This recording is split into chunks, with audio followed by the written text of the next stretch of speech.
show Christ through lives. Let's show Christ through our own lives. మీరు బలపడాలి, లోతైన విషయాలు గ్రహించగలిగే స్థాయికి మీరు రావాలి. సో మీరు ఎదగాలి. మీరు ఓ చోట ఆగిపోయారు, మీరు శ్రద్ధగా లోతైన విషయాలు, బలమైన సంగతులు తెలుసుకోవాలి, అది మీ ఆత్మీయ జీవితానికి చాలా అవసరం అని చెప్తూ వాళ్ళు ఎంకరేజ్ చేస్తున్నాడు. సో 6వ అధ్యాయం 1వ వచనంలో ఈ సంగతులు మనకు కనపడతాయి. మీరు కాబట్టి నిర్జీవ క్రియలను విడిచి. సో కాబట్టి అనేది మనకు చెప్తుంది 5వ అధ్యాయానికి ఇది కొనసాగింపుగా మాట్లాడుతున్నాడు. మీరు పరిణతి చెందలేదు కాబట్టి, పరిణతి చెందాల్సిన అవసరం ఉంది కాబట్టి మీరు నిర్జీవ క్రియలను విడిచి మారు మనసు పొందటం, దేవుని యందు విశ్వాసాన్ని లేకపోతే బాప్తిసాన్ని గురించిన బోధలు నేర్చుకోవటం, హస్త నిక్షేపణం లేకపోతే మృతుల పునరుద్ధానము, నిత్యమైన తీర్పు అనే పునాది మరలా వేయక క్రీస్తును గూర్చిన మూలోపదేశము మాని అంటే అక్కడితో ఆగిపోవద్దని చెప్పటానికి, సంపూర్ణుల మొగటకు సాగిపోదు. సో ఇక్కడ పాయింట్ ఏంటంటే మీరు ప్రాథమిక సత్యాలు నేర్చుకునే దగ్గరే ఆగిపోయారు, మూలోపదేశాల దగ్గరే ఆగిపోయారు. పునాది ఏదైతే నేర్చుకుంటున్నారో మొట్టమొదటి పాఠం సువార్త సందేశం, అక్కడ ఆగిపోయారు మీరు. ఇంకొంచెం లోపలికి మీరు వెళ్ళాలి, ఇంకా నెక్స్ట్ లెవెల్ మీరు నేర్చుకోవాలి. నిర్జీవ క్రియలను విడిచి అంటే నిర్జీవ క్రియలు అనే దాన్ని రకరకాలుగా అన్వయించే ప్రయత్నం చేశారు. ఏ క్రియలు చేస్తామో ఆ క్రియలు మనల్ని జీవానికి నడిపిస్తాయా, నిర్జీవానికి నడిపిస్తాయా అనేది అక్కడ పాయింట్. అంటే నిర్జీవ క్రియలు అన్నప్పుడు ఈ క్రియలు మనల్ని నిర్జీవానికి లేదా మరణానికి నడిపిస్తాయి. మరణానికి దారితీసే పనులు, దేవునికి అవిధేయమైన పనులు, పాపాలు, అవిధేయతలు, అవి మానేయాలి. క్రియల ద్వారా ఏదేదో చేసి ఏదో ఉంది కదా మాట, పాపాలకు జీతం మరణం. ఆ క్రియల ద్వారా మనం ఏదైతే కూడబెట్టుకుంటున్నామో అదంతా కూడా నిర్జీవమే, దానివల్ల జీవం రాదు. జీవాన్ని కలగజేసే క్రియ ఏదైనా ఉంది అంటే అది దేవుని విశ్వాసం ఉంచటమే. విశ్వాసం ఉంచిన వాడే నిత్య జీవం కలవాడు. కాబట్టి రక్షించబడటానికి కావలసిన విశ్వాసాన్ని ముందు మీరు ప్రదర్శించాలి. సరే, ఆ క్రమం చెప్తున్నాడు. దేవుని యందు విశ్వాసం ఉంచుతారు, విశ్వాసం ఉంచాక బాప్తిసం తీసుకుంటారు. తర్వాత హస్త నిక్షేపణం అనే పద్ధతి అపోస్తుల కార్యాల్లోనూ ఆది సంఘంలో చూస్తాం. వాళ్ళు ఏ బాధ్యతకైతే వాళ్ళు అప్పగించబడ్డారు ఆ బాధ్యత కోసం వాళ్ళని అపాయింట్ చేసినట్టుగా, ఆర్డైన్ చేసినట్టుగా మనం చూస్తాం. తర్వాత భవిష్యత్తు గురించిన నిరీక్షణ. ఒకరోజు మనం ప్రభువును ఎదుర్కొంటాము లేదా ప్రభువుని దగ్గరికి వెళతాము. మృతులైన వారు తిరిగి లేస్తారు, నిత్యం పరలోకంలో లేకపోతే మహిమలో ప్రభుతో కలిసి మనం జీవిస్తాము. భవిష్యత్తులో తీర్పు ఉంది. విశ్వాసం ఉంచిన వాళ్ళందరూ రక్షించబడతారు, విశ్వాసం ఉంచని వారు నిత్య తీర్పుకు గురవుతారు. ఏం మాట్లాడుతున్నాడు? బేసిక్ గాస్పల్ మాట్లాడుతున్నాడు, సువార్త సందేశం మాట్లాడుతున్నాడు. ఈ ఫండమెంటల్ గాస్పల్ ఇష్యూస్ దాటి మీరు ముందుకు వెళ్ళాలి. సువార్త సందేశం దగ్గర మీరు ఆగిపోయినట్టుగా కనపడుతున్నారు. ఇంతకీ ఇంత చేసి మీరు రక్షించబడ్డారా లేదా అంటే మళ్ళీ అది ప్రశ్నార్థకంగా ఉంది. ఇంత చేసి ఒక శ్రమ కలిగితే మళ్ళీ యేసుక్రీస్తు వారిని వదిలేసి యోధా మతం వైపు వెళ్ళిపోదామా, లేకపోతే ఇంకో వదిలేసి వెళ్ళిపోదామా? మీరు ఆల్టర్నేటివ్స్ వెతుక్కుంటున్నారు కానీ విశ్వాసంలో కొనసాగాలని మీరు అనుకోవట్లేదు. సో ప్రాబ్లం ఎక్కడ అంటే మీరు సరిగా నేర్చుకోలేదు. మీరు విశ్వాసంలో స్థిరంగా ఉన్నట్లయితే, ఎదిగినట్లయితే, లోతుగా బలపడి ఉంటే ఈరోజు ఈ కండిషన్ మీకు వచ్చేది కాదు. ఇప్పటికైనా మించిపోలేదు. You grow in truth, in Christ, in faith. సంపూర్ణం అవటానికి, మెచ్యూరిటీలోనికి వెళ్ళటానికి మనం ముందుకు వెళ్ళాలి. May the lord help us అని వాళ్ళని ఎంకరేజ్ చేస్తున్నాడు. దేవుడు సెలవిచ్చిన ఏళ్ళు మనం అలాగూ చేయదుము. ఇట్స్ ఫార్మల్ గా మాట్లాడే మాట. దేవుడు ఎందుకు సెలవు ఇవ్వడు? మనం ఎదుగుదామంటే దేవుడు వద్దని అంటాడా? మనం ముందుకు వెళ్ళటానికి దేవుడు వద్దంటాడా? ఎదుగుదలను ముందుకు పురోగతి సాధించడానికి, ఆత్మీయంగా బలపడటానికి, ఆత్మీయంగా దృఢంగా నిలబడటానికి దేవుడు ఎప్పుడు వద్దనడు. అయితే ఆయన సావర్నిటీని గౌరవిస్తూ యూదుల సాంప్రదాయకంగా మాట్లాడటం, may the lord help us, may the lord lead us, దేవుని సెలవైతే ఖచ్చితంగా ఈ పని మనం చేద్దాం అని దానికి కమిట్ అవటం. అప్పుడు వచ్చింది 4వ వచనం. చాలా ఇబ్బందికరమైన వచనం, చాలా మంది వివాదాస్పదంగా మాట్లాడుకున్న వచనం, భిన్నాభిప్రాయాలు కలిగిన వచనం. ఒకసారి వెలిగింపబడి పరలోక సంబంధమైన వరమును రుచూచి పరిశుద్ధాత్మలో పాలివారై దేవుని దివ్య వాక్యమును రాబో యుగ సంబంధమైన శక్తుల ప్రభావమును అనుభవించిన తరువాత తప్పిపోయిన వారు తమ విషయంలో దేవుని కుమారుని మరలా సిలువ వేయచ్చు బాహాటంగా ఆయనను అవమానపరుచున్నారు గనుక మారు మనసు పొందినట్లు అట్టి వారిని మరలా నూతనపరచుట అసాధ్యము. ఈ వచనమే చాలా మందికి వాళ్ళ సిద్ధాంతానికి మూలమైంది. రక్షించబడిన ఒక విశ్వాసి భవిష్యత్ ఏంటి అనేది ఈ వచనం ఆధారంగా డిసైడ్ చేసే ప్రయత్నాలు చేశారు. ఈ వచనంలో ఉన్న దాన్ని బట్టి ఒక విశ్వాసి తన రక్షణ కోల్పోతాడని కొంతమంది అంటున్నారు. మరి కొంతమంది ఏమంటున్నారంటే ఈ వచనాన్ని బట్టి మనం నిర్ధారించడానికి వీల్లేదు, ఈ వచనం విశ్వాసి రక్షణ కోల్పోతాడని చెప్పట్లేదు అని కొంతమంది అంటున్నారు. కానీ మనం చూసినట్లయితే హెబ్రీ పత్రిక ప్రారంభం నుంచి ప్రతిసారి నేను మీకు మళ్ళీ రిమైండ్ చేస్తున్నాను, ముందు మాట్లాడుకుందాం, దీన్ని గుర్తుపెట్టుకోండి అని అంటున్నాను.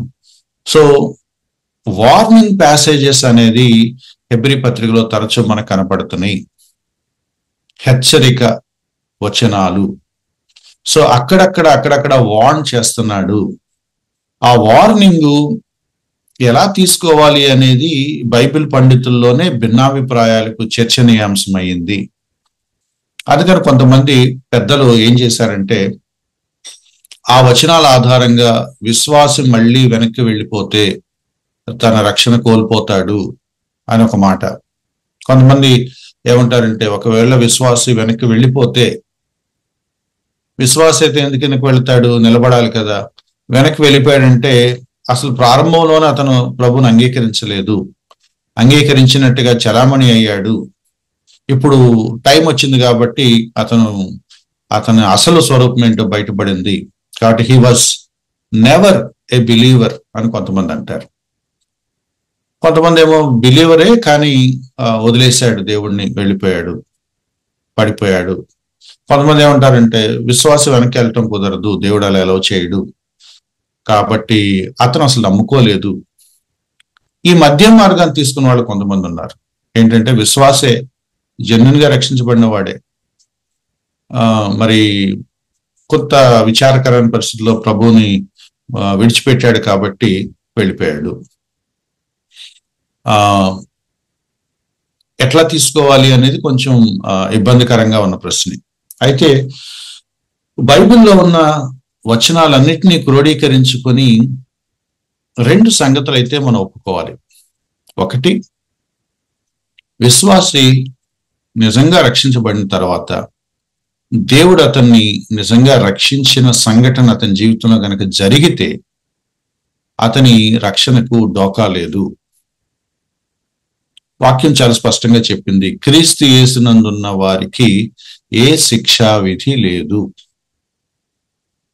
రక్షించబడ్డాక పరిశుద్ధాత్మ చేత మనం ముద్రించబడిన తర్వాత రక్షణకు మనం వారసులమయ్యాక యేసుక్రీస్తు వారి స్వాస్థ్యంగా మనం పరిగణించబడిన తర్వాత రోమాపత్రిక 8వ అధ్యాయం చెప్తుంది, ఏది కూడా మనల్ని క్రీస్తు ప్రేమ నుండి ఎడబాపనేరదు. కాబట్టి ప్రాబ్లం లేదు. మరి ఎలా తీసుకోవాలి? ఈ హెచ్చరిక వచనాలని కొంతమంది ఆలోచించే ఉన్నారంటే అలాగని ఈ వచనాలని మనం పరిగణించాలా వద్దా? ఈ వార్నింగ్ ని, ఈ హెచ్చరికను తీసుకోవాలా వద్దా? మరొక సందర్భంలో పౌలు భక్తుడు ఏమన్నాడు, నేను భ్రష్టుడిని అయిపోతానేమో, నేను భయపడుతున్నాను అన్నాడు. రక్షణను భయంతో వణుకుతో కాపాడుకోవాలి, కొనసాగించాలి అనే వచనాలు మనకు కనపడుతున్నాయి. మరి వాటిని ఎలా తీసుకోవాలి అంటే అది మన బాధ్యత. నేను రక్షించబడ్డాను కాబట్టి నేను కేర్లెస్ గా ఉంటానికి వీల్లేదు. మన గతంలో కూడా మాట్లాడుకున్నాం. అనిల్ గారు అడిగారు, పదే పదే ఆ ప్రశ్న అడిగారు. 2-3 సెషన్స్ లో మనం మాట్లాడుకున్నాం. విశ్వాసి పాపం చేస్తే హై కాస్ట్ ఆఫ్ సిన్నింగ్, మూల్యం చెల్లించుకోవాలి, పర్యవసానాలు భరించాల్సి వస్తుంది, దేవుడు క్రమశిక్షణ చేస్తాడు. అట్ ద సేమ్ టైం దేవునితో ఉన్న ఆ తండ్రి కుమారుల రిలేషన్ అయితే ఎక్కడికి పోదు. ఫెలోషిప్ మిస్ అవుతాము, రిలేషన్ ఎక్కడికి పోదు.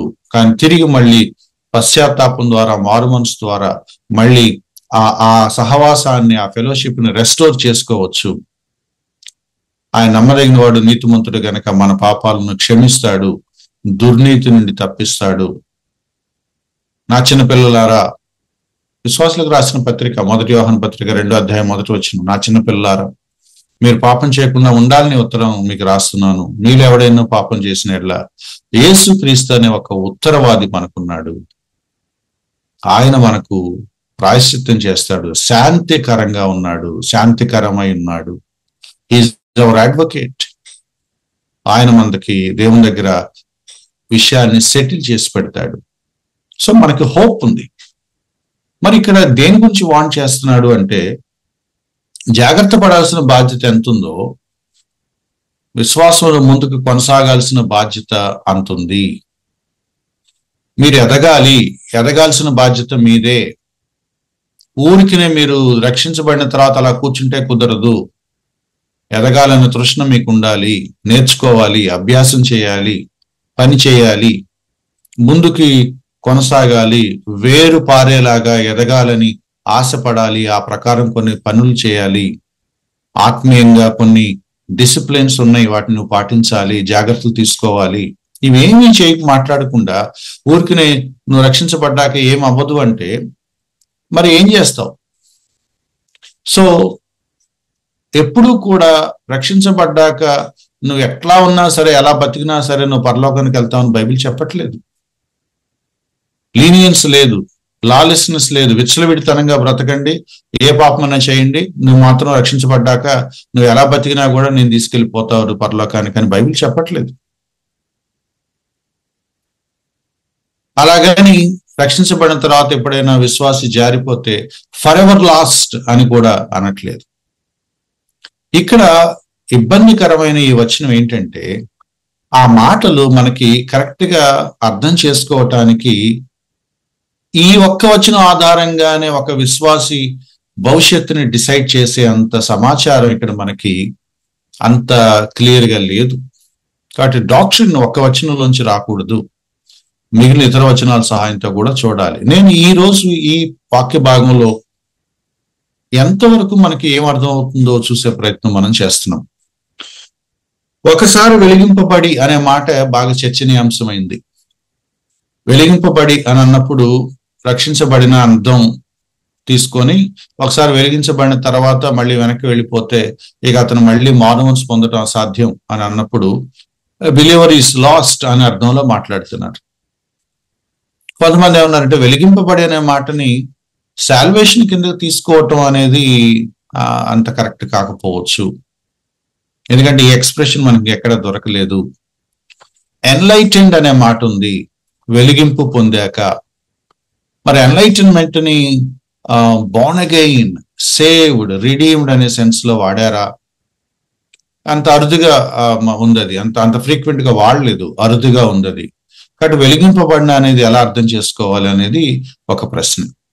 అలాగే కొంచెం కిందకు వస్తే రుచి చూచి, ఈ రుచి చూచి అనేది కూడా మళ్ళీ ఇలాగే ఒక little kind bit of obscurity. Taste చూడటం వేరు, సొంతం చేసుకోవటం వేరు.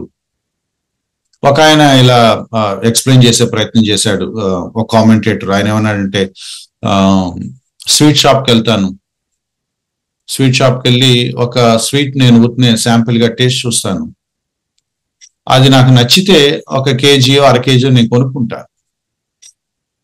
ఇది బాగుంది స్వీట్, ఈ స్వీట్ ప్యాక్ చేయండి అని తీసుకుంటా. ఊరికే టేస్ట్ చూసి నేనేం కొనకుండా వచ్చేసాను అనుకోండి, ఏమనాలి దాన్ని?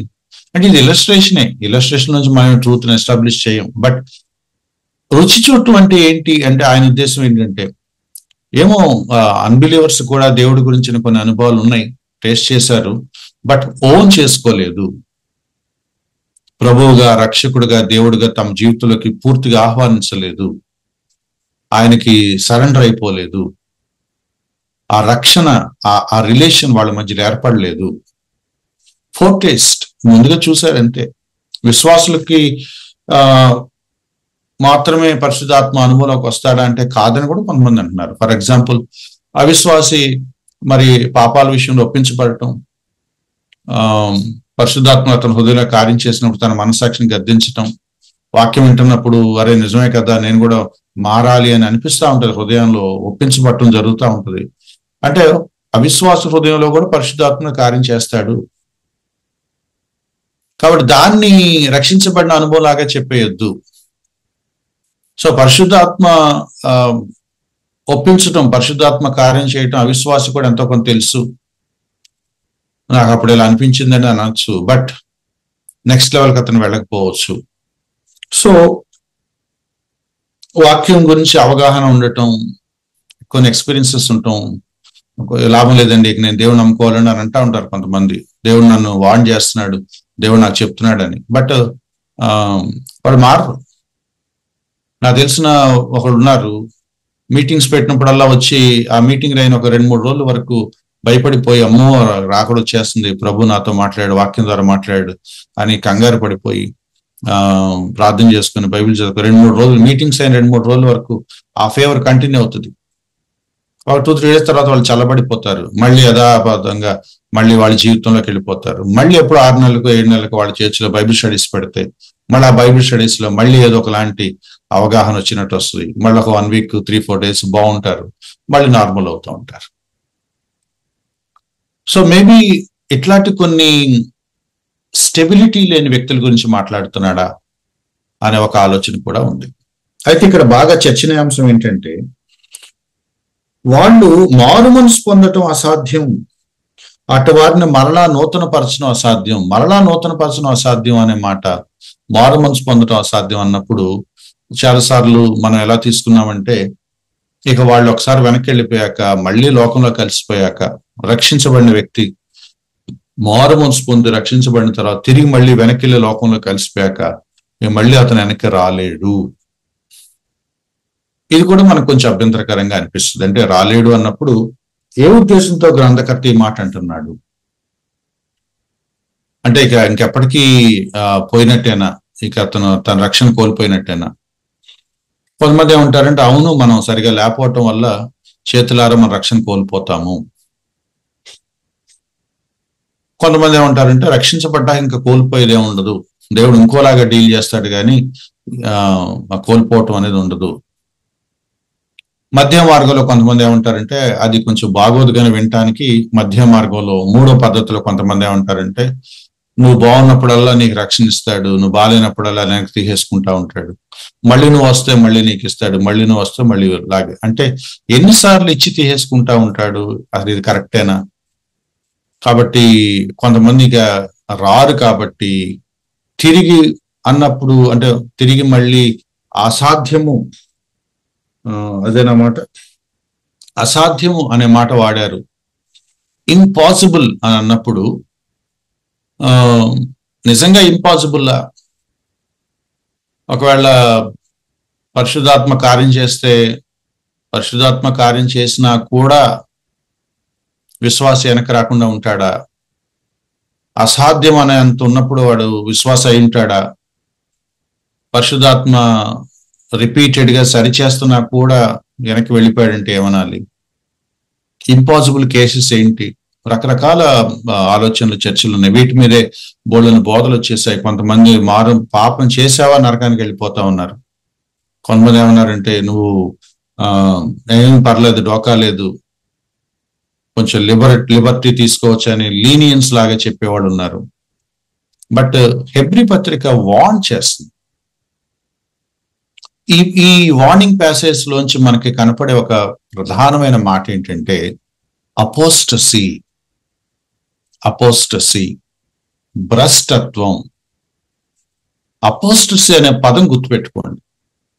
అపోస్టసీ అనే పదం గనక మనం మిస్ అయ్యామంటే అపోస్టేట్, భ్రష్టుడు, విశ్వాసం నుంచి తొలగిపోయిన వాడిని, భ్రష్టత్వానికి వెళ్ళిపోయిన వాడిని ఆ పదం వాడతారు. ఇక్కడ కూడా భిన్నాభిప్రాయాలు ఉన్నాయి, కానీ ఈ పదాన్ని మనం కొంచెం అర్థం చేసుకోవాలి. మేబీ హెబ్రీ పత్రికలో తరచు మనకు కనపడే మాట. నేను ముందు అధ్యాయాల దాకా మనం వెళ్ళలేదు కాబట్టి నేను ఒకసారి 2వ అధ్యాయం 1వ వచనంలో వినిన సంగతులను విడిచిపెట్టి కొట్టుకొని పోవటం అనే ఒక పదం ఉంది, డ్రిఫ్టింగ్ అవే. తర్వాత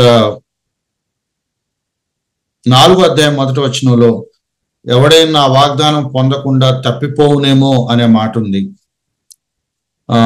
తర్వాత 2వ అధ్యాయంలోని 3వ వచనంలో ఇంత గొప్ప రక్షణ నిర్లక్ష్యం చేస్తే అనే ఒక మాట ఉంది. సో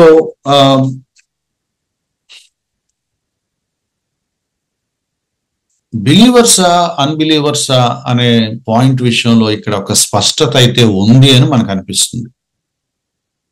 ఇంత గొప్ప రక్షణను నిర్లక్ష్యం చేస్తున్నారు అని అన్నప్పుడు the message is very clear. Don't neglect the gospel, don't neglect the salvation.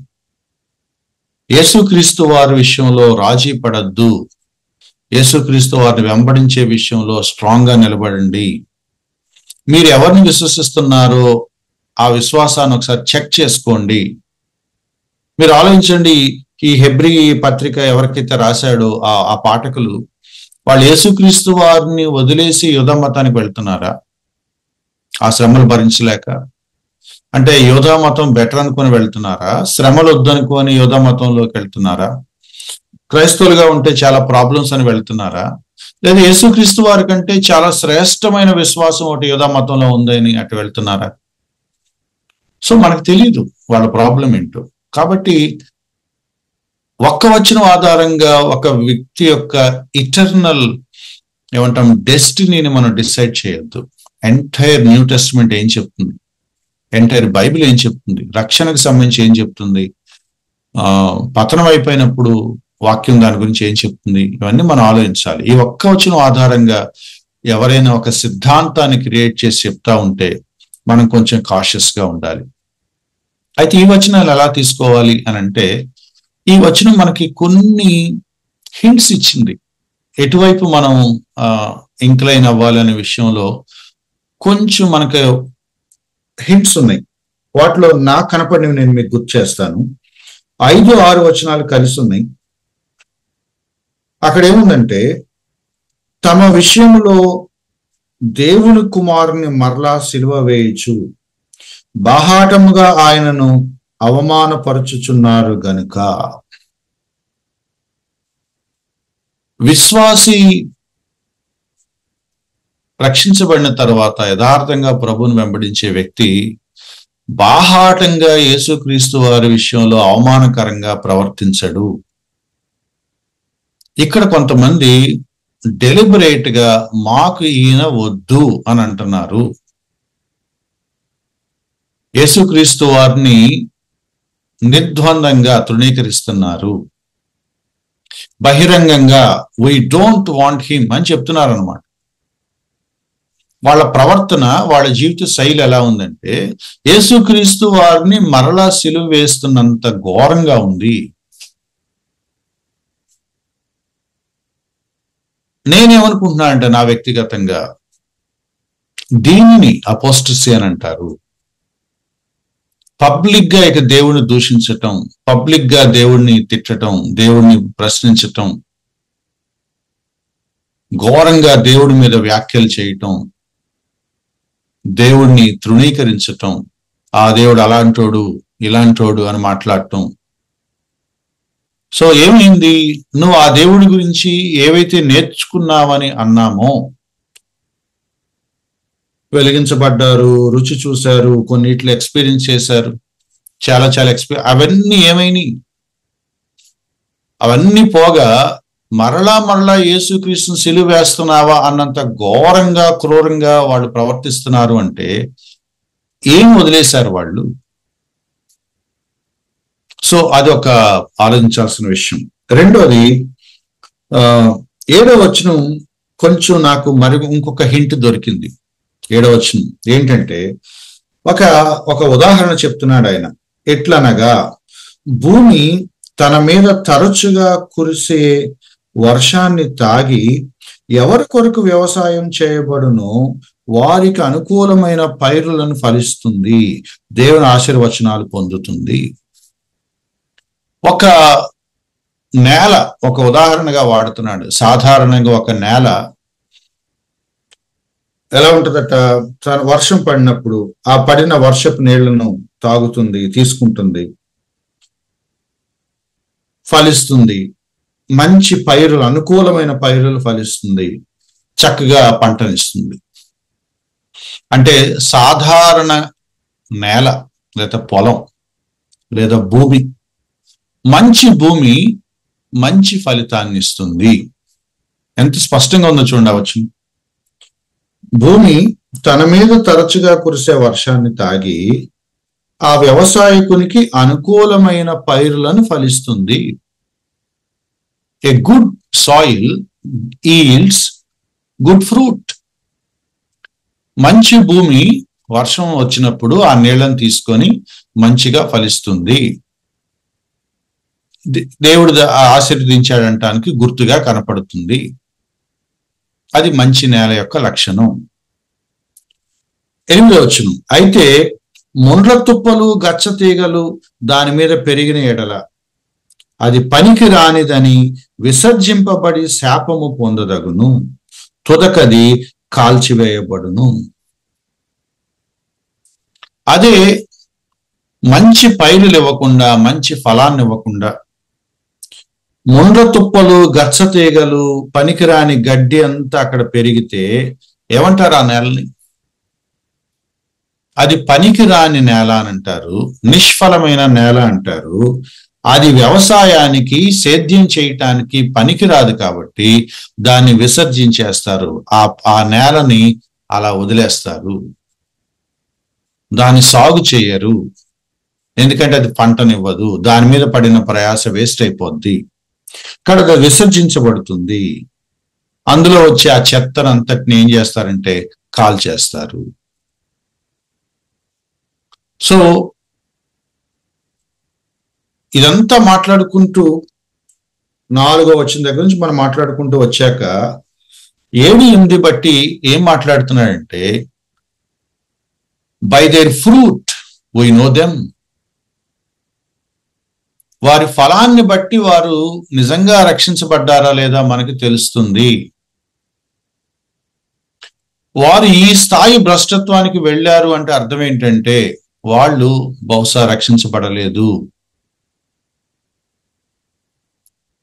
Maybe 7, 8 వచనాల ఆధారంగా కొంతమంది అలా అంటారు. అందుకే మొదట వాళ్ళు రక్షించబడలేదేమో, అందుకనే వాళ్ళు ఇప్పుడు ఇది అసలు లోపల ఉన్న ఇంకొక రూపాన్ని ప్రదర్శిస్తున్నారు. పైకి అర్థమైనట్టుగా, భక్తునట్టుగా కొంతకాలం చలామణి అయ్యారు, కానీ నిజానికి వాళ్ళకి పునాది సత్యాలు అంతు చిక్కలేదు. వాటి మీద తమ జీవితాన్ని కట్టుకోలేదు. వాళ్ళ బిలీఫ్ సిస్టమ్ సరిగా ఏర్పడలేదు. వాళ్ళ విశ్వాసం దేని మీదో, ఎందుకో ఎగ్జాక్ట్ గా, క్లియర్ కట్ గా, సుస్పష్టంగా వాళ్ళకు కూడా తెలియదు. సో అంతిమ ఫలితం ఎక్కడ తెలుస్తుంది అంటే వాళ్ళ జీవితపు ప్రవర్తనలో తెలుస్తుంది. ఒక సందర్భం వచ్చినప్పుడు అది మంచి నేల కాదా తెలిసిపోతుంది. ఈ చదువుతున్నప్పుడు మనకేం గుర్తొస్తుందంటే యేసుక్రీస్తు వారు చెప్పిన ఉపమానం గుర్తొస్తుంది. విత్తబడి వాక్యం ఉపదేశం ఉపమానం గుర్తొస్తుంది. మంచి నేలలో కొన్ని పడ్డాయి, రాతి నేలలో కొన్ని పడ్డాయి,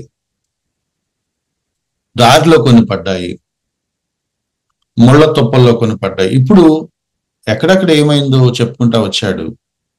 మంచి నేలలో పడినది ఫలితాలను ఇస్తుంది, మిగిలినవన్నీ కూడా పోతాయి. కొన్ని కాకులు ఎత్తుకుపోతాయి, కొన్ని అణిచివేయబడతాయి, కొన్ని త్వరగా ఎండిపోతాయి, త్వరగా ఫలించవు. బట్ రైట్ ప్లేస్ లో పడినవి రైట్ గా ఫలిస్తాయి. సో ఇప్పుడు ఇవన్నీ ఆలోచిస్తే మనము క్రోడీకరించుకుంటే ఎవరు రిపెంట్ అవ్వటానికి అసాధ్యమవుతుంది అంటే those who never have any proper understanding of gospel.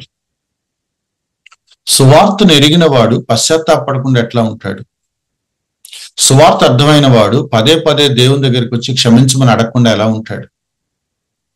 నిజంగా రక్షించబడిన వ్యక్తి దేవుడు లేకుండా ఎలా బ్రతుకుతాడు? పశ్చాత్తాపం కొంతమంది వ్యక్తుల జీవితాల్లో కొంత ఆలస్యం అవుద్దేమో కానీ అసలు ఆలస్యమే అనే మాట వదిలేసి ఇంకెప్పట్లో దేవుడి దగ్గరికి నేను రాను, కట్ ఆఫ్, ఇక నాకు దేవుడికి చెల్లదు, ఆ దేవుడు నాకు ఇంక లేదు అని పూర్తిగా తెగదప్పులు చేసుకుంటున్నానని ఎవరైనా అంటే doesn't work. It doesn't work. మనం లాస్ట్ టైం కూడా మాట్లాడుకున్నాం, ముందు కూడా మనకు వస్తుంది హెబ్రీ పత్రిక 12వ అధ్యాయంలో. మనం రక్షించబడినప్పుడు మనం దేవుని బిడ్డలం అయ్యాము.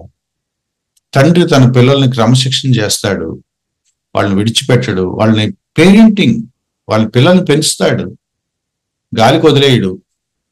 సరిగా లేరు కాబట్టి మీ చావు మీ చావంటారు అని వదిలేయడు. తన పిల్లల్ని ఎలా పెంచుకొని తన పిల్లల్ని ఎలా తయారు చేసి తన పిల్లల్ని ఒకరోజు తన పోలికలో చూపించి ఇదిగో దీస్ ఆర్ మై చిల్డ్రన్ అని దేవుడు చూపించుకునే గొప్ప తండ్రి ఆయన. గాలికి వదిలేయడు, క్రమశిక్షణ చేస్తాడు. క్రమశిక్షణ లేదు అంటే తండ్రి పిల్లల సంబంధం అక్కడ లేదు. నేను ఎప్పుడు చెప్పే ఉదాహరణ మళ్ళీ గుర్తు చేస్తున్నాను. దారిలో ఒక వ్యక్తి బురదలో ఆడుతున్నాడు, ఒక చిన్న బిడ్డ, ఓ బాలుడు 5-6 ఏళ్ల బాలుడు బురదలో ఆడుతున్నాడు అనుకోండి, అదే నా కొడుకు అనుకోండి, ఏం చేస్తాను నేను? వెళ్ళి వాడికి ఓ దెబ్బేసి బురదలో ఆడటం ఏంట్రా అని కొట్టి ఓ దెబ్బేసి ఆయన కేకలేసి ఆడు చేయి పట్టుకుని లాక్కుని ఇంట్లో తీసుకొస్తాను. ఇంకోసారి రోడ్డు మీదకి వెళ్ళి బురదలు ఆడేవంటే కాళ్ళు ఎరగొట్టేస్తానని చెప్తాను. ఎందుకు? He's my child, he's my son. ఎవరో దారిని పోయే పిల్లలు ఎవరో బురదలు ఆడుతూ ఉంటే ఏం చేస్తాను నేను? క్రమశిక్షణ చేయలేను నేను, ఎందుకంటే నా పిల్లలకి అనే ఒక బంధం అక్కడ లేదు. సో డిసిప్లైన్ అనేది దేవుడు తనెందు విశ్వాసం ఉంచిన బిడ్డల్ని చేస్తాడు. తనెందు విశ్వాసం ఉంచిన వాళ్ళకి తీర్పు తప్ప డిసిప్లైన్ అనేది లేదు. క్రమశిక్షణ అనేది కుటుంబ సభ్యుల మధ్యలోనే. తనెందు విశ్వాసం ఉంచని వారికి తీర్పు, విశ్వాసం ఉంచిన వారికి క్రమశిక్షణ. అపోస్టసీ అనే పదం మీరు అర్థం చేసుకోండి. దేవుడు అవసరం లేదు అని వాళ్ళు వెళ్ళిపోతున్నారు అంటే ఇన్ ద ఫస్ట్ ప్లేస్ ఆ దేవుడి గురించి వాళ్ళకి సరిగా తెలియలేదు. నాకు అనిపిస్తున్న ఒక కోణం.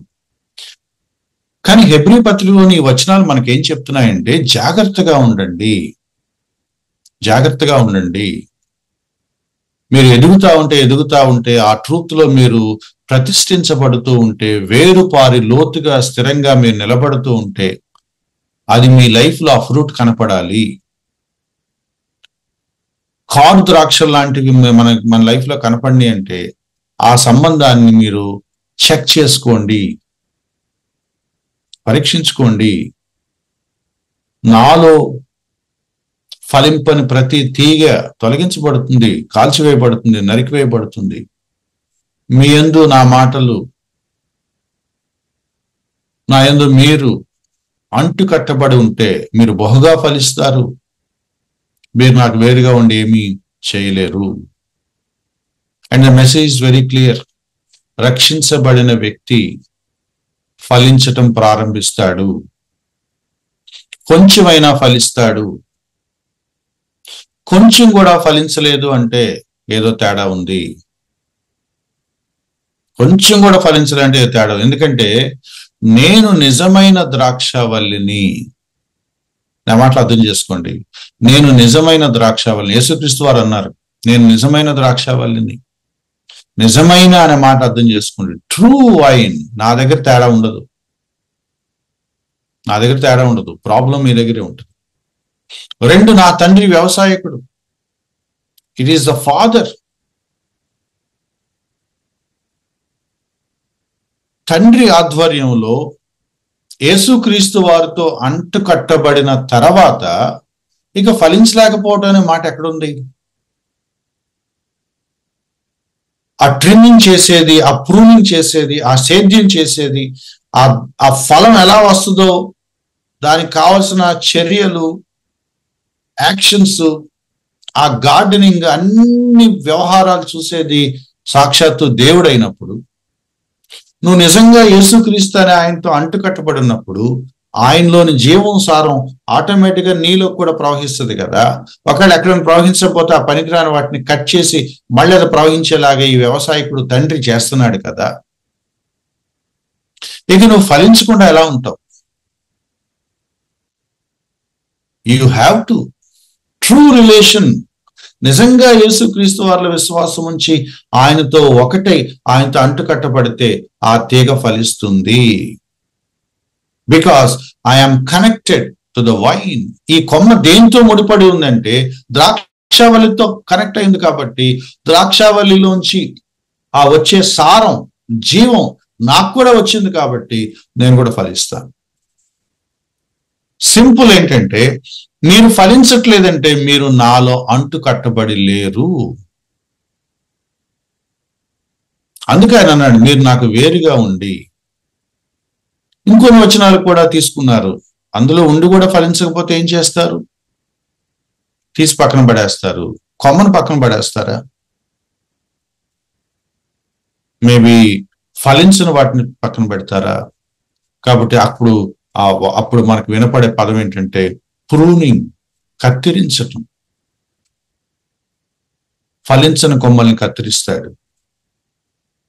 చిన్న చిన్న క్రమశిక్షణ చర్యలు తీసుకుంటాడు. ఒక్కోసారి పెద్ద క్రమశిక్షణ చర్య కూడా తీసుకుంటాడు. 2 ట్రూత్స్ ఉన్నాయండి. ఎంత కాదనుకున్నా కూడా బైబిల్లో మనకి 2 స్టేట్మెంట్స్ దొరుకుతున్నాయి. Be careful, be careful. ఫలించట్లేదా, ఫలిస్తున్నామా చెక్ చేసుకోండి. మీరు బహుగా ఫలించడం వల్ల నా తండ్రి మహింపరచబడతాడు. మీరు ఫలించట్లేదా పరీక్షించుకోండి. అది ప్రూనింగ్, ట్రిమ్మింగ్ ద్వారా సరిచేయబడే లోపమేనా? ఎలాగైనా ఫలించేలాగా తండ్రి చేస్తాడు. లేదా అసలు నువ్వు రక్షించబడ్డావా లేదా? నువ్వు రక్షించబడకపోతే, నిజమైన ద్రాక్షావళితో నువ్వు అంటు కట్టబడకపోతే you cannot be fruitful. No way. కాబట్టి ఎప్పటికప్పుడు చెక్ చేసుకోవాలి అనేది వార్న్ చేస్తుంది బైబిల్. అలాగే నేను రక్షించబడ్డానా లేదనే డౌట్లు పద్దాక పెట్టుకొని కూడా ఉండాల్సిన అవసరం లేదు. But self examination is needed. ఎప్పటికప్పుడు నా విశ్వాస జీవితంలో కలుపు మొక్కలు వస్తూ ఉంటాయి. కొన్ని బలహీనతలు ఉన్నాయి. నేను ఫెయిల్ అవుతా ఉన్నాను. నేను కొన్ని పాత లక్షణాలు పోలేదు. ప్రాచీన స్వభావం మళ్ళీ తలెత్తుతూ ఉంటుంది, బుసలు కొడతా ఉంటుంది. ఆ పనికి రానివి తొలగించమని దేవుడు మనం అడగాలి. హెబ్రీ పత్రిక 6వ అధ్యాయం 1వ వాక్య భాగం మనకిస్తున్న పిక్చర్ ఏంటంటే బీ కేర్ఫుల్, బీ కేర్ఫుల్. నిజంగా మీరు ఆయన విశ్వాసం ఉంచారా? ఇది పర్ఫార్మెన్స్ సంబంధించిన మాట కాదండి. ఎందుకంటే రక్షించబడ్డాక నేను చాలా జాగ్రత్తగా ఉండటం వల్ల నా రక్షణ నేను నిలబెట్టుకుంటున్నానని అనలేవు నువ్వు. It's not based on your performance, but how faithful are you.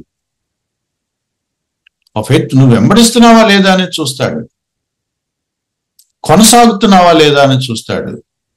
నేను విశ్వాసంలో కొనసాగుతూ ఉంటే నేను జారినప్పుడల్లా నిలబెడుతూ ఉంటాడు, బలపరుస్తూ ఉంటాడు, సరిచేస్తూ ఉంటాడు, బాగు చేస్తూ ఉంటాడు.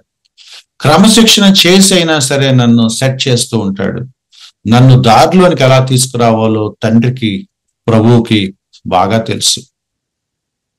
ఆయన నన్ను పట్టించుకోవట్లేదు, బాగు చేయట్లేదు, క్రమశిక్షణ చేయట్లేదు, దారిలోకి తేవట్లేదు, నన్ను హెచ్చరించట్లేదు, నాకేమీ వార్నింగ్స్ ఇవ్వట్లేదు అంటే ఆయనకి నాకు ఆ రిలేషన్ లేదనమాట. ఎవరో అన్నట్లుగా ఉంది అంటే యూ నెవర్ న్యూ హిమ్. ఆయనను ఎరగలేదు. కాబట్టి 3 విషయాలు చెప్పి నేను క్లోజ్ చేసే ప్రయత్నం చేస్తాను. ఒకటి, హెబ్రీ పత్రిక 6వ అధ్యాయం ఆధారంగా ఒక వ్యక్తి భవిష్యత్తు గురించి క్విక్ కన్క్లూజన్కి రావద్దు. హెబ్రీ పత్రికలో ఉన్న వార్నింగ్ ప్యాసేజెస్ లో ఇది కూడా ఒక వార్నింగ్ ప్యాసేజ్. జాగ్రత్తగా ఉండండి, జాగ్రత్తగా ఉండండి, కేర్ఫుల్ గా ఉండండి, భయం కలిగి ఉండండి. నేను కూడా జారిపోతానా అనే అలర్ట్ గా ఉండండి, అప్రమత్తంగా ఉండండి. అది మన బాధ్యత. నేను విశ్వాసం ఒక చోట ఆగిపోకూడదు, మూలోపదేశాల దగ్గర ఆగిపోకూడదు, ప్రాథమిక సత్యం దగ్గర, పునాది దగ్గర ఆగిపోకూడదు. నేను లోతుగా ఎదగాలి. సో 2 ఎగ్జాంపుల్స్ మన మీద పెట్టాడు. ఈ డిస్క్రిప్షన్ అంతటికీ చివరికి వచ్చే కంక్లూజన్ ఏంటో తెలుసా? మంచి నేల మంచి ఫలాన్ని ఇస్తుంది. ఇంకొక నేల ఉంది, ముండ్ల తుప్పలు గచ్చ పొదలను ఇస్తుంది.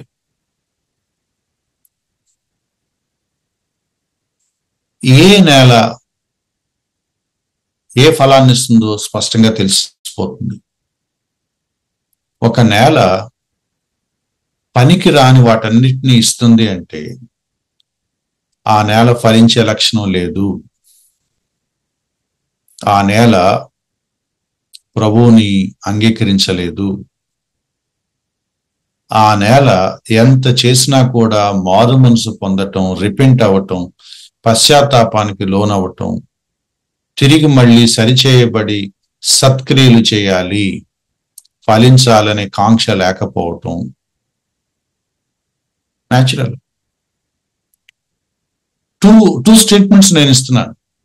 ఇక బైబిల్ వార్న్ చేస్తుంది కాబట్టి, బైబిల్ హెచ్చరిస్తున్నప్పుడు హెచ్చరికను సీరియస్ గా తీసుకుందాం.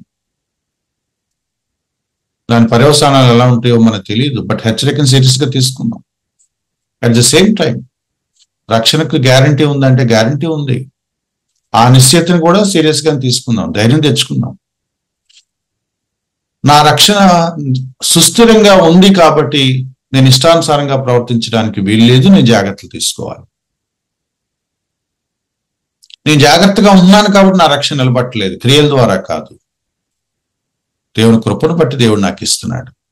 3వది, ఎవరైనా సరైన ఫలాలు వాళ్ళ జీవితంలో కనపడలేదు అంటే వారి మూలాలు, వారి నేల సారం ఏంటో బయటపడుతుంది.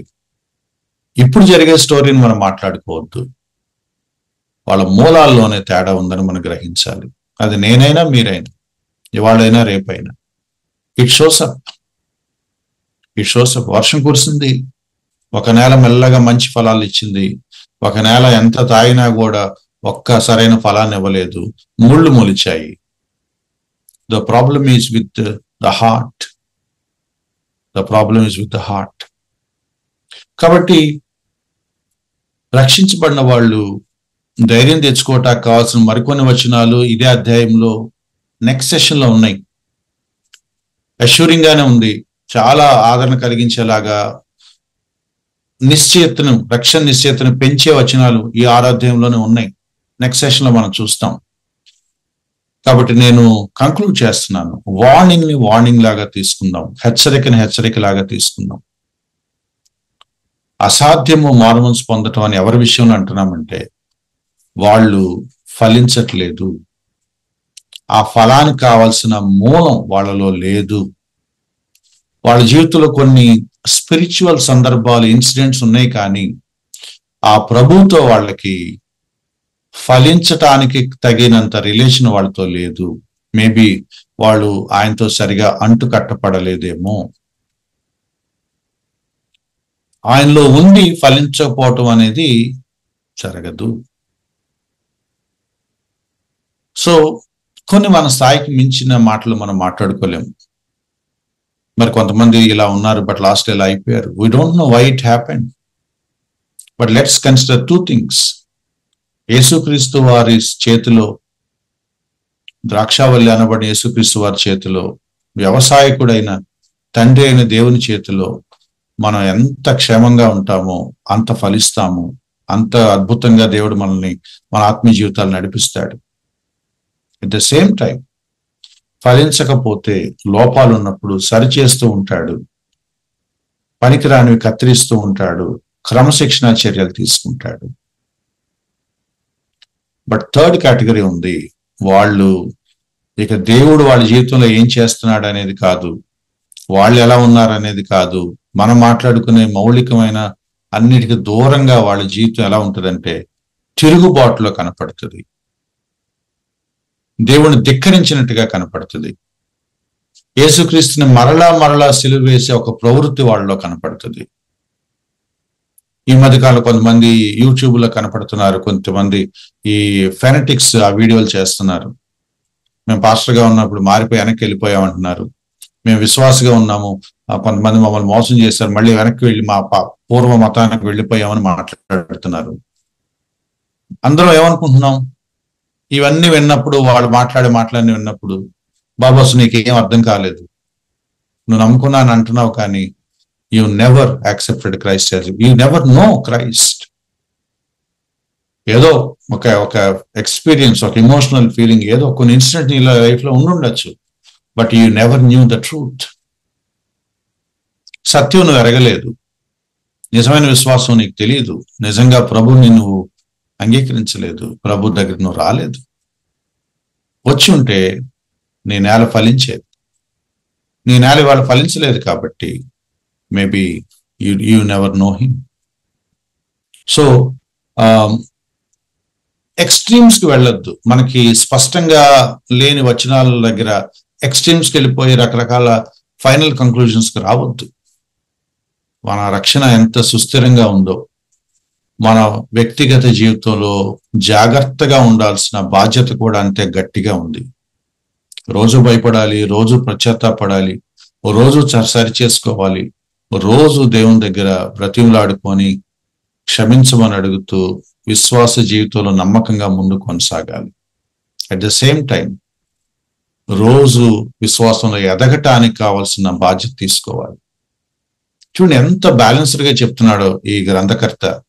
ఒకవైపు వార్నింగ్స్ ని జాగ్రత్తగా తీసుకొని అలర్ట్ గా ఉండాలి, మరోవైపు సంపూర్ణ పరిణితి కోసం ప్రయత్నిస్తూ ఎదగటానికి ప్రయత్నించాలి. వినే స్థాయి దాటి ముందుకు వెళ్ళాలి, పసిబిడ్డల స్థాయి దాటి ఎదుగుదల స్థాయికి పైకి వెళ్ళాలి, మెచ్యూరిటీలోకి వెళ్ళాలి, బోధించే స్థాయి దాకా వెళ్ళాలి, మంచి చెడుని విచక్షించగలిగే జ్ఞానేంద్రియాలని సాధకం చేసే స్థాయికి వెళ్ళాలి. ఒకవైపు జాగ్రత్తగా ఉండాలి, మరోవైపు పరిణతి సాధించాలి.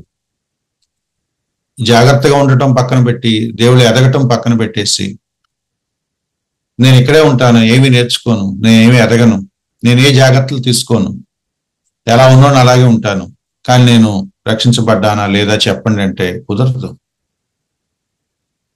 స్టాగ్నేటెడ్ లైఫ్ ను పట్టుకొని మన అనాలిసిస్ చేయొద్దు. అపోస్టసీ అనే పదం గుర్తుపెట్టుకోండి. అపోస్టసీ అనే పదంలో కొన్ని ఫ్యాక్టర్స్ ఇంక్లూడ్ అయి ఉన్నాయి. ఊరికినే రక్షించబడ్డాడు, వెనక్కి వెళ్ళిపోయాడు, వచ్చాడు, మళ్ళీ జారిపోయాడు, వాటి గురించి మాట్లాడలేదు అపోస్టసీ. భ్రష్టత్వం అంటే కావాలని నిర్ద్వందంగా ప్రభువును తిరస్కరించటం.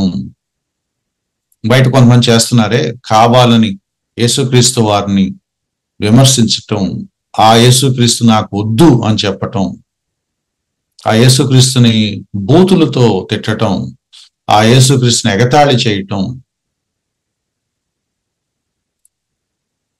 That is apostasy. విశ్వాసి, నిజంగా రక్షించబడిన వ్యక్తి యేసుక్రీస్తుని ఎలా దూషిస్తాడు? నిజంగా రక్షించబడిన వ్యక్తి తన వ్యక్తిగత జీవితంలో లోపాల విషయంలో బాధపడుతూ ఉండి అరే ప్రభు అనుకున్నట్టుగా నేను జీవించలేకపోతున్నాను బాధపడతాడు, కానీ ప్రభు సిలువేయబట్టాలి, ప్రభుకి తెక్క కుదిరింది, ప్రభు చేతగానుడు, 3 మేకులు పీక్కోలేని వాడు, బలహీనుడు, వాడేం దేవుడు అని దేవుడు నేను అంటానా? ఆ దేవుణ్ణి కించపరిచేలాగా మాట్లాడేవాడు భ్రష్టత్వంలో ఉన్నాడు. విశ్వాసి నిజంగా రక్షించబడితే తను చేసిన దానికి తన లోపం అని ఒప్పుకుంటాడు, కానీ ఆ దేవుని కించపరచడు. Know the difference. ఒక మంచి విశ్వాసి సడన్ గా ఓవర్ నైట్ అయిపోయి ఆ దేవుణ్ణి దుర్భాషలాడుతూ ఉండడు. ఆ దేవుడు దుర్భాషలాడుతున్నాడంటే ఆ దేవుడు పట్ల కనీస గౌరవ మర్యాదలు లేవు అని అంటే he was never a believer, he was never a Christian. కాబట్టి ఒకటే మన కొలమానం, మంచిగా ఫలిస్తున్నామా లేదా, ఆ ఫలం మనలో ఉందా లేదా. కాబట్టి 2 ప్రార్థనలు చేద్దాం ఈరోజు ఈ వాక్య భాగం ఆధారంగా. ఒకటి, మనం ఫలించాలి. ఆ ఫలించడానికి కావలసిన చర్యలు దేవుడు మన జీవితంలో జోక్యం చేసుకొని మరి తీసుకోవాలి. దేవుడిని అడుగుదాం, ప్రభా నేను బాగా ఫలించాలి, పనికి రాని నా లైఫ్లో ఉంటే కత్తిరించి తీసేయండి. అది కొంచెం నాకు పెయిన్ఫుల్గా ఉన్నప్పటికీ నాకు అది క్షేమం. రెండవది, నేను ఎదగాలి. ప్రాథమిక మూలోపదేశాల దగ్గర నేను ఆగిపోకూడదు. నేను దృఢంగా నేర్చుకోవాలి, బలంగా నేర్చుకోవాలి, పరిణతి సాధించాలి. విశ్వాసంలో నేను ఒక స్థాయికి ఎదగాలి. ఎందుకంటే వాక్యం చెప్తుంది ఆ స్థాయికి వెళ్ళమని. కాబట్టి let this 2 be our prayer points. ఒకటి, నేను విశ్వాసంలో పరిణతిగా ఎదగాలి. 2, నేను విశ్వాసంలో మంచిగా ఫలించాలి. నా ఎదుగుదలను కుంటుపరిచే వాటి నుంచి దేవుడు నన్ను విడిపించాలి. నా ఫలింపుకి ఆటంకంగా ఉన్న వాటి నుంచి దేవుడు నన్ను విడిపించాలి. కత్తిరించైనా సరే దేవుడు నన్ను ఫలింపు చేయాలి. అప్పుడు మన జీవితాల్లో ఆ ఎదుగుదల, ఆ ఫలింపు మనం చూడొచ్చు. తల వంచి ప్రార్థన చేసుకుందాం. ప్రేమగల నమ్మకమైన తండ్రి, దయగల ప్రభువా, హెబ్రీ పత్రిక 6వ అధ్యాయం మళ్ళీ మేము జ్ఞాపకం చేసుకోవటానికి, మేము జాగ్రత్త పడాల్సిన విషయాలను మళ్ళీ మీరు మాకు హెచ్చరించినందుకు మీకు వందనాలు. మేము రక్షించారు, ముద్రించారు, భద్రపరిచారు. క్రీస్తులో మేము స్థిరంగానే ఉంటాము. అది మా ధైర్యం, అది మా నిరీక్షణ. అయితే మా లోపాల వల్ల, మా నిర్లక్ష్యం వల్ల మేము కొంత మూల్యం కూడా చెల్లించుకోవాల్సి వస్తుంది. దీనికి మేమే బాధ్యులం. మేము జాగ్రత్త కలిగి, భయం కలిగి, జాగరూకులమై, అప్రమత్తులమై ఉంటాకు సహాయం దయచేయండి. నిజంగా రక్షించబడిన వారుగా నిజమైన ఫలాలు మా జీవితంలో మేము కలిగి ఉంటానికి సహాయం దయచేయండి. తెలియకుండా మెల్లగా భ్రష్టత్వంలోనికి జారుకునే స్థితి మాలో ఎవరికైనా ఉందేమో, ఎవరికి వారమే వ్యక్తిగతంగా ఎప్పటికప్పుడు సరిచూసుకునే కృప దయచేయండి. నాకు ఎప్పటికీ జరగదు అని నేను అనుకోకుండా మళ్ళీ ఎప్పటికప్పుడు నా మూలాలు, నా ప్రారంభాన్ని, నా పునాదుల్ని చెక్ చేసుకునే మనసు మాకు దయచేయండి. ప్రభువులో అంటు కట్టబడి ఉండటం అనే విషయంలో మేము అప్రమత్తంగా ఉంటాకు సహాయం దయచేయండి. రక్షణ మా క్రియల వల్ల కాదు, కానీ మా స్వయంకృతాపరాధం వల్ల, మా చేతులారా మేము అనవసరమైన సమస్యలు కొని తెచ్చుకోకుండా, భారీ మూల్యాలు మేము చెల్లించుకోకుండా మమ్మల్ని కనికరించండి.